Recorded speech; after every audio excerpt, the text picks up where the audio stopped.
you may not be watching these videos in order. You may be watching these videos in the year 2020 or the year 2050 for all I know. But I just this evening recorded 2 videos back to back. The video I recorded before this one was supposed to be a response to my critics, a response to my Patreon supporters on the topic of minimalism. So not my first video on that subject.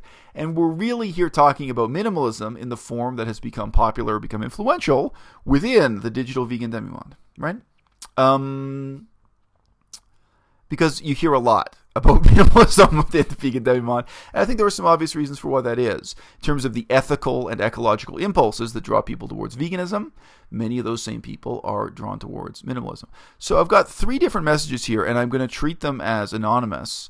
I don't know if these people would want me shouting them out on my channel. Anyway, the video I recorded before this one, I thought I was going to get straight into minimalism, but I ended up talking more generally about the question of receiving and responding to criticism, and specifically receiving and responding to criticism via Patreon. So these are people who pay $1 a month who have the privilege of criticizing me. But anyway, I get all kinds of sometimes very worthwhile and interesting disagreements sent to me within Patreon. I think just a couple of people, I think 2 people quit because they felt that I was anti-Donald Trump. Now, on this channel, I don't think you can actually find me saying anything bad about Donald Trump, but maybe just the tone of my voice. They presume that I'm too disapproving. But hey, that's how it's going to be. You're going to lose some support every time you voice an opinion. But to my knowledge, I think 2 people quit because they felt I was not supportive enough towards the new president of the United States, Donald Trump. I mentioned that because someone may be watching this video. I was mentioning the year 2020, the year 2050. Maybe you've forgotten who Donald Trump was. Well, at one time, Donald Trump was elected president of the United States of America. All right, so the first letter I'm going to read out here from a Patreon supporter is supportive of my view, and then the second one is less supportive or more critical or more questioning of my view, and then the third one is completely hostile. So let's see. All right, question 1. This is, or letter 1. This is from Alexa. I'll use her first name only. Alexa writes, I agree that minimalism, she has in quotation marks, quote unquote minimalism, usually ends up being one of the more diluted forms of consumerism, because in addition to the sort of ostentation you highlight, i.e. that I highlight in my earlier video on this topic, in addition to the sort of ostentation you highlight, it encourages the constant drive to upgrade your possessions. When you allow yourself very little, you're always on the lookout for a new holy grail version of the items you have, continually buying improved versions of necessities, items that took energy or resources to produce, and getting rid of perfectly good functional items. Okay, so just pause. That is actually an interesting point that, I omitted in my earlier video. It's so obvious you can fail to recognize it, but one aspect of minimalism is getting rid of perfectly good functional items. As simple as it sounds, it's easy to overlook that. Okay. So she goes on to say, personal anecdote, you often see this with photographers. In an effort to combat the urge to constantly acquire more and more photography gear, they pare down their collections to a bare minimum, but are constantly selling and purchasing newer and more costly cameras to try to find the one camera that will be the best at everything, when the perfect tool for every job simply does not exist. So what she's alluding to here is that there's a kind of false god of productivity, a false idol of what productivity is, because productivity can't be achieved by having just one perfect camera or just one perfect tool. You actually do need the clutter of a variety of different cameras, of different tools for different jobs. Okay, so again, an interesting point that was not covered in my first video on the topic. I'm reminded of here with all these conversations about minimalism. For me, one of the reasons why I don't own a bicycle is I know just how much is involved. When you own a bicycle, you don't just own a bicycle. You own all the tools you need to change a tire, a lot of tools related to repairing the bicycle. You need a whole garage full of stuff to be serious about bicycles. And as is alluded to here with cameras, a bicycle rarely means one bicycle. Anyone who's serious about biking, pretty soon they own 7 bicycles. It's hard to own fewer than 3 bicycles. Because, there's one kind of bicycle you use in the mud. There's one bicycle you use in the rain. If you live in Canada, you have a totally different bicycle for the snow. You have a road bike. Maybe you have a racing bike, which is not the same as a road bike. Maybe you have a grand touring bike. Very quickly, people who are serious about bicycles can spiral into having a whole garage full of stuff. But on the other hand, as she's saying, you cannot actually have one tool for every job in terms of what's functional or what's effective. Actually, you need different kinds of cameras and different kinds of bicycles for different kinds of things. So it's lose-lose, people. This is à-bas-le-ciel. Did you think this story was going to have a happy ending? No, it's all bad news. It's all bad news. All right. I continue to read here this letter from Alexa. And ultimately, minimalism itself, minimalism in quotation marks again, that's my girl Alexa, minimalism itself is a product being sold. The rule of only keeping things that bring you joy is straight from the KonMari method. So this is alluding to Marie Kondo. So I did my duty. I had never heard of Marie Kondo before. I Googled her. I looked up her YouTube videos before broadcasting with you now. Yeah, this is some bullshit. Marie Kondo. Anyway, so she goes on, Marie Kondo can be credited with much of the current vogue of minimalism, especially with the Martha Stewart /O magazine set. Not only does Marie Kondo sell books and workbooks detailing her doctrine of paring down your shit for maximum happiness and empowerment, she runs a consulting business to help rich people hire someone to directly coach their minimalism in person. Minimalism isn't the key to happiness any more than beer or cologne or expensive makeup or veganism is. But people are sad and want to be less sad. So that's Alexa. I really do like Alexa's writing style, but actually, I didn't really read that in the right tone of voice. But she really sticks in the dagger at the end there. Minimalism isn't the key to happiness any more than beer or cologne, but people are sad and they want to be sad. I think that is true. I think in many cases there is a yearning for a more meaningful, a more happy, a more satisfying life. And at the root of sometimes of people getting involved with veganism, definitely people getting involved with something like minimalism. And she ends with a joke, an inside joke, because I alluded to the fact, I think I had a warning on this video. I said, warning, anyone who is taking a shot of vodka every time I mention Laos, you will get drunk. Because some people joked in the past to take a shot of vodka every time I mention Laos, every time I mention Cambodia. So Alexa actually ends this message by saying, P.S. anyone playing that drinking game is dead by now. Cute. All right. So the next one, so I mentioned I'm going to read 3 messages. The next one is a little bit more questioning, a little bit more disagreeing with me, and then I have a long letter, really criticizing me or disagreeing with me fundamentally. So this is from a guy named Alec. All right. So using first name, the first one was Alexa, and this is Alec. Okay. Keep them straight. Alec asks, isn't anti-consumerism a kind of minimalism that is essential to environmentalism and ecology? ? Okay, so pause. I'm going to read the whole message. I actually disagree with his fundamental premise here. I think that anti-consumerism, like anti-capitalism, suffers from a horrendously vague definition. It's not just a negative definition, it's a horrendously vague definition. I am not an anti-capitalist. And, I mean, even though it's easy to be a critic of consumerism, it's easy to criticize the excesses of consumerism. At the same time, we have to say, well, what then is anti-consumerism really? I do not think anti-consumerism is essential to environmentalism. I do not think anti-consumerism is essential to ecology. I don't. So actually, I do disagree with the fundamental premise here. Now, I'm going to keep reading his message. I'm not going to just monologue on what my views are on the topic. But if you want to know what my views are, you can see any of the videos on this channel that deal with what I call the habitat conservation approach, the wildlife management approach, right?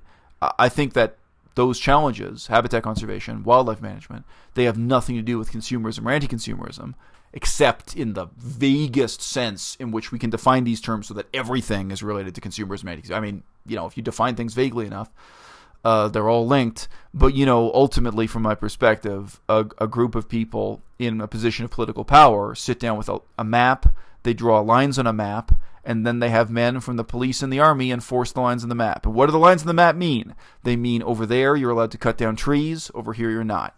Over there you're allowed to dump pollution in the water, and over here you're not. And here are the lines. What kind of pollution are you allowed to dump in the water? what kind of pollution are you not? So this is the brutal reality of regulation. There was a hilarious quote from Alan Greenspan. All power to regulate comes out of the barrel of a gun. Ladies and gentlemen, Alan Greenspan, the worst Fed chairman in the history of the United States. Alan Greenspan, the world's... no, man. Right. My opinion on Alan Greenspan has got to be a topic for another video. Let's get on with Alex's letter here. All right, so Alex says, we know how many non-vegan environmentalists there are. Presumably, there are also many environmentalists who spend big on superfluous and harmful things that require environmental harm: alcohol, tobacco, other drugs, unnecessarily large cars, burning unnecessary amounts of fuel, long-distance vacations of little value, etc. Do you reject this kind of consumerism, and is there a better word for this rejection than minimalism? ? So I've already anticipated this because I've been talking about the extent to which I do not reject consumerism. And again, I mean, you could say that I'm veering instead towards regulationism. I don't think on a cultural level progress for ecology or progress for animal rights can come about through minimalism.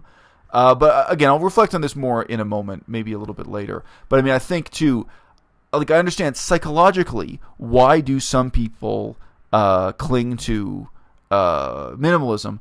It's maybe because they come from a background of being a compulsive shopper, of being someone who just buys too much stuff. Well, I don't have that kind of background. If anything, my problem is the opposite extreme.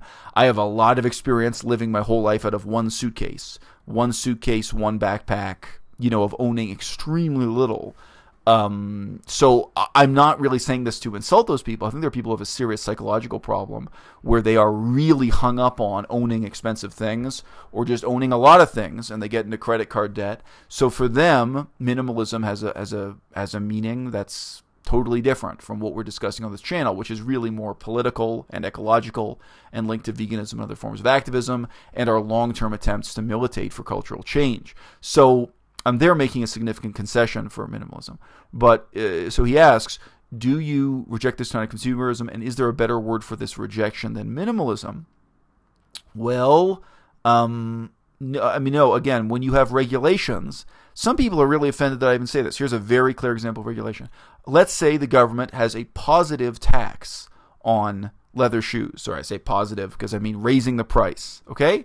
So all of a sudden, when you go to the store to buy a Nike running shoe that's made out of leather, it's 25% more expensive. It's a 25% chance on a leather running shoe from Nike, like a Air Jordan 1, the Jordan 1s. 25% more expensive. And the government reallocates some of that tax money to have a negative tax on all of the shoes that contain no leather whatsoever. Let's say no animal products whatsoever. So right next to the Jordan 1 by the same company, Nike, the same corporation, they make a shoe called the Hyperdunk. To my knowledge, I think the Hyperdunk, it's almost entirely made out of plastic. They have other shoes that are made out of, cotton and canvas and other materials. But there are tons of other shoes, even made by that one company, right? So now the price for the leather shoe is boosted up 25%. The price for the non-leather shoe is reduced 25%. To me, this is not minimalism. This is not anti-consumerism. This is completely working within the rules of a capitalist consumer society, but this changes the world. And again, I've many, many times talked about our attitudes. Well, homosexuality, I think, is a huge example. How changes in culture and laws have changed the status of homosexuals in the last 100 years. But of course, the other one I talk about all the time is cigarette smoking, right? So even just price controls, even just taxation can send a powerful message. And as you know, health information can send a powerful message. And as I say again and again with homosexuals, the fact that homosexuals organized permanent institutions such as bars and nightclubs and restaurants, that also was a huge part of their struggle, the success of their struggle, in my opinion. But anyway, you guys have heard me talk about that stuff in other videos. Why do I mention here? From my perspective, none of that has anything to do with consumerism or minimalism. So that's my paradigm. In this video, we've summarized a lot of my approach to veganism. We've summarized the community aspect. We've summarized the habitat conservation aspect. All right, let's get back to Alex's message to me here. Okay, so Alec asks, is there a word for this other than minimalism? Is this what you mean by instrumentalism? I'm not sure that this word is adequate. So I can answer this one simply, no. When I said instrumentalism, I'm talking about my own attitude toward the material possessions I own. So, fabulous set of pens here. I think these are now illegal because they've disappeared from store shelves. This is a fabulous pen made in China. Okay. And this is a Chinese knockoff of a very expensive pen made in Germany called the Lamy pen. Why do I own 3 of them? Spend all my time studying Chinese. My point was simply that I can regard my possessions, my worldly possessions, as instruments, as means to an end. Why do I own this? Not because it makes me feel important, not because it makes me feel wealthy, not for all kinds of other reasons that minimalists critique, but nevertheless, I think when you look at function, when you look at productivity, when you look at outcomes, when you look at robustness, that was the main topic I talked about in prior video, being robust, being prepared to deal with unforeseen circumstances. Those things were alluded to in the first message I was reading out before.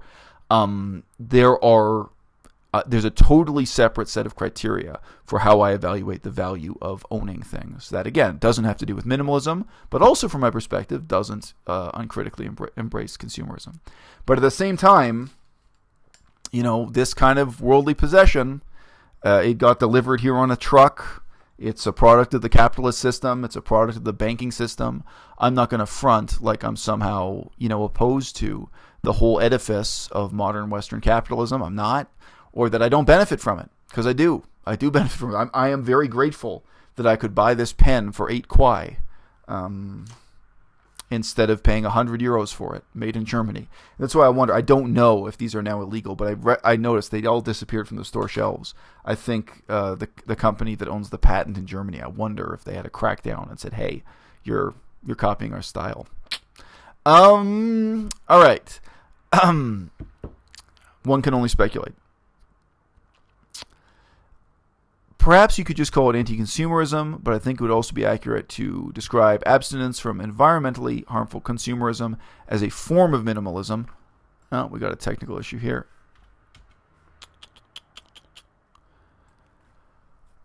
As a form of minimalism, perhaps environmentalist minimalism or ecological minimalism or even ethical minimalism would be good terms.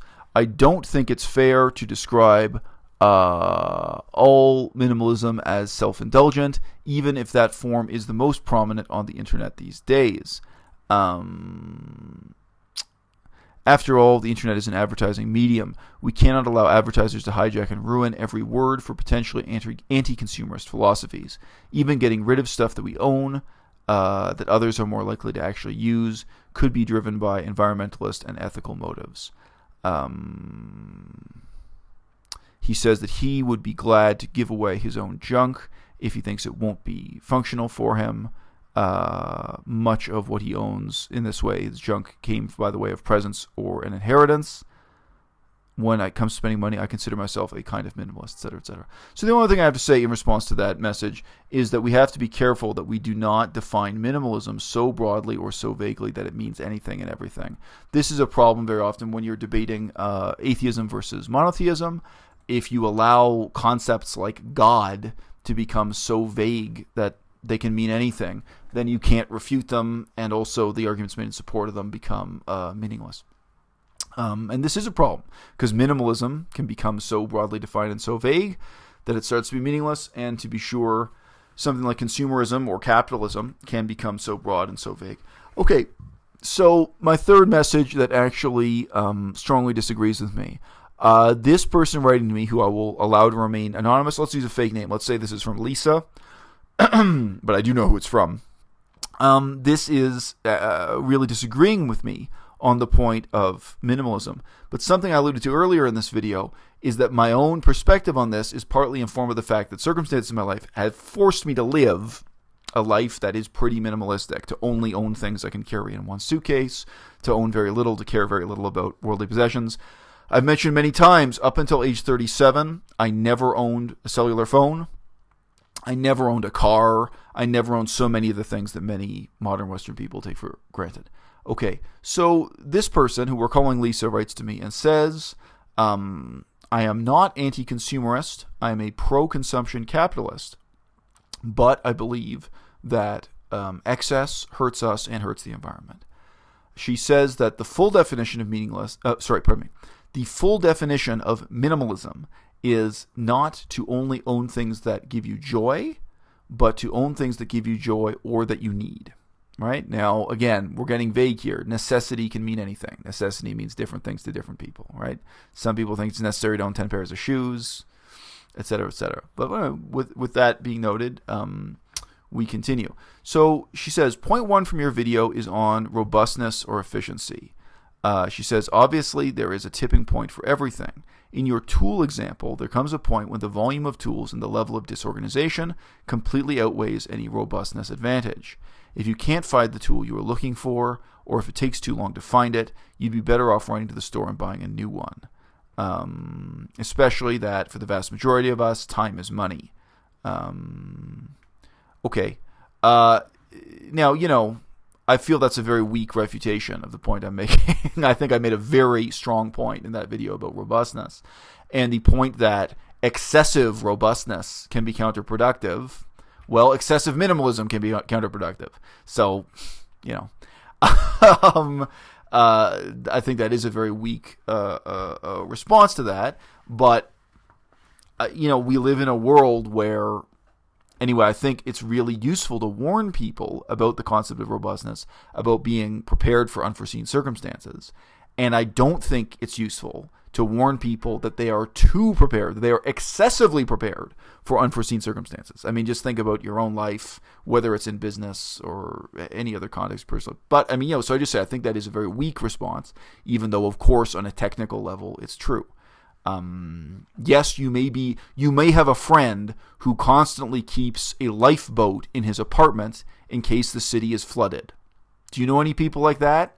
I don't. I know a lot of people who are not prepared for even the slightest unforeseen problem and circumstance in their life. They're not prepared for if the electricity cuts out. They're not prepared, and they're really prepared to live a life devoted to a very small range of functions, and they can't cope very easily with any unforeseen circumstance. And again, I think that minimalism, as a doctrine and as a practice, and as we can all see it on YouTube, takes you further and further down that path of, frankly, a life that is fragile, a life where you can't cope with unforeseen circumstances and problems. Okay, number 2, I think you're saying that you're more interested in utility than happiness. And she goes on to say more about this. Again, I think this. So, she's really strongly disagreeing with me. I'm not going to read the whole message just because there's a lot. There's a lot of words here. But so what? If this were true, if it's true that I'm more interested in utility than happiness, so what? On the other hand, if I'm more interested in happiness than utility, if I disagree and say the opposite, so what? This is just kind of irrelevant to me. So if she's right, it doesn't really overturn any of the points made in my video. But, it's still kind of an interesting philosophical question. Is utility more worthy than happiness?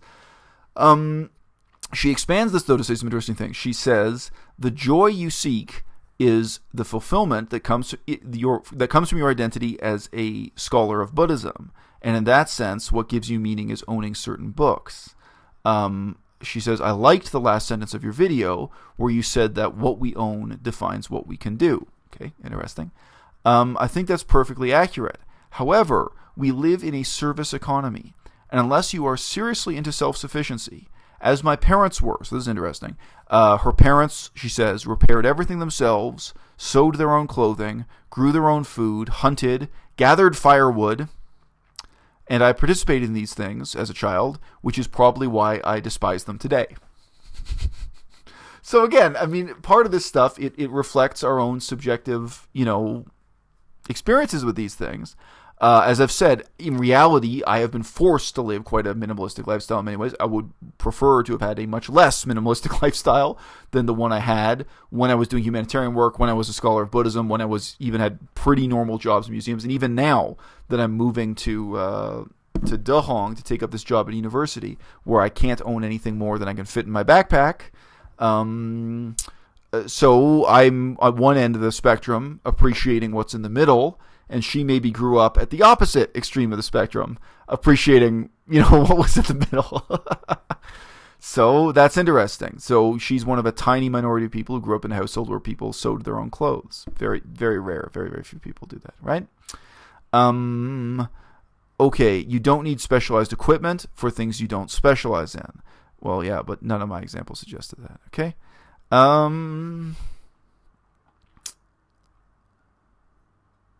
So she then says, minimalism is not for everyone, but a lot of people live as if they were self-sufficient, keeping tons of things just in case, when in reality they would call a repairman if they needed anything to be repaired. I think your statement about what we should own should actually be seen as prescriptive, not descriptive. In other words, you should own what you need for what you actually do. I'll never repair a car in my life, and neither will my husband. We don't need these things. I have no need to own books on Buddhist philosophy because I'm not a scholar of Buddhism.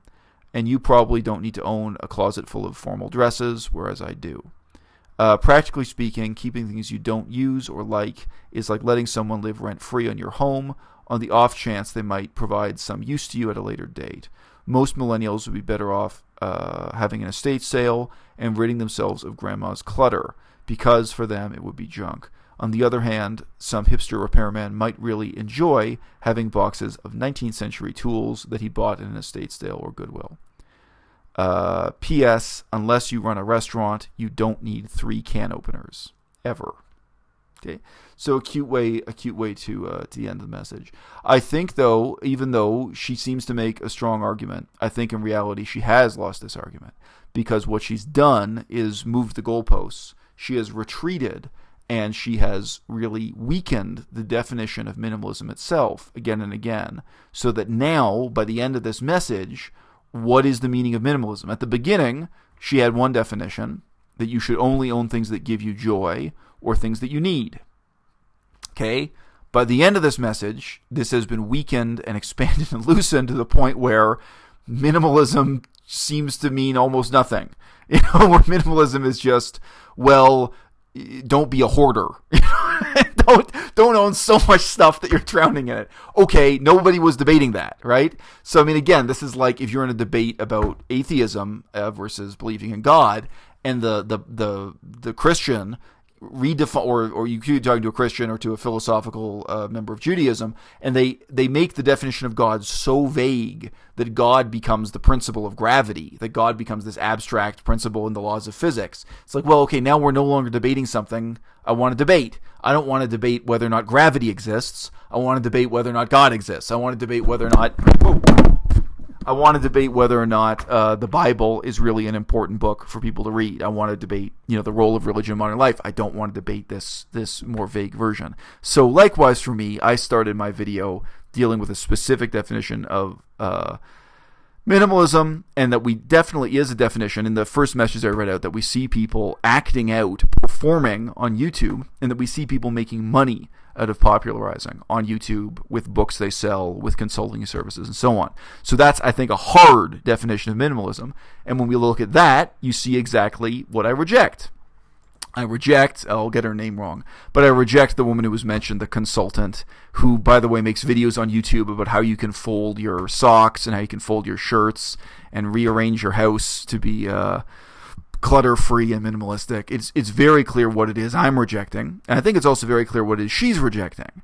But if we just keep on loosening up the definition of minimalism to the point where it's just a common sense, practical piece of guidance to not drown in your own garbage, well, then we've redefined minimalism to the point where it is no longer worth debating.